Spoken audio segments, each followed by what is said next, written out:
Dans quelques jours seulement, la plus grande licence de Pixar, Toy Story, fera son retour dans les salles obscures.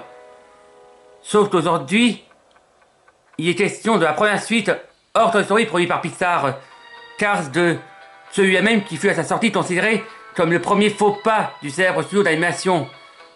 Pourtant, il n'est pas dénué de qualité, parmi lesquels se trouvent d'ailleurs les deux sujets de cette vidéo, film admissible et oui sequel. C'est simple, ce sont eux le véritable centre d'intérêt de cette suite. Parce que, soyons honnêtes, si tant de monde a rejeté Cars 2, c'est au du fait qu'il ait fait de Martin, le comique de service pas fêté du premier volet, le héros de ce récit.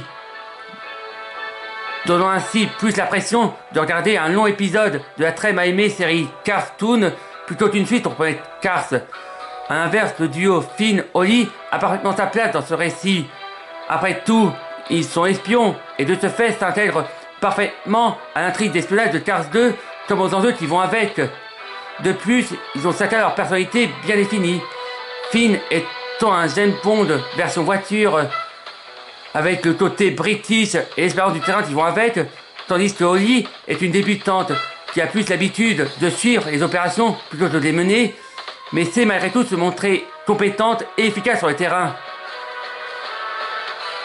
Comme autre qualité, je peux citer leur dynamique assez efficace avec Martin, qui vient du fait que le dépanneur en fait suffisamment assez pour que nos espions ne le prennent pas pour un idiot fini, mais un espion qui joue les idiots, ce qui amène au passage pas mal de moments amusants durant l'aventure.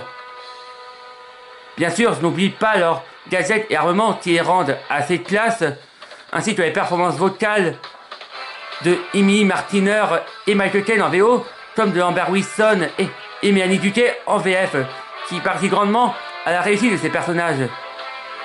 Je ne vous cache pas par ailleurs que je suis assez déçu que Finn et Ollie ne soient jamais réapparus dans la franchise Cars, et ce depuis bientôt 15 ans. Parce que ce soit Cars 3 ou la mini-série Cars sur la route, on ne les mentionne jamais, tout comme les événements de Cars 2 en général. Comme si Pixar voulait à tout prix éviter de rappeler aux spectateurs l'existence de leur première faute. Pourtant, j'espère qu'ils auront un jour droit à la reconnaissance qu'ils méritent, ainsi qu'une nouvelle mise en avant que je verrai bien dans un spin-off de la saga Cars.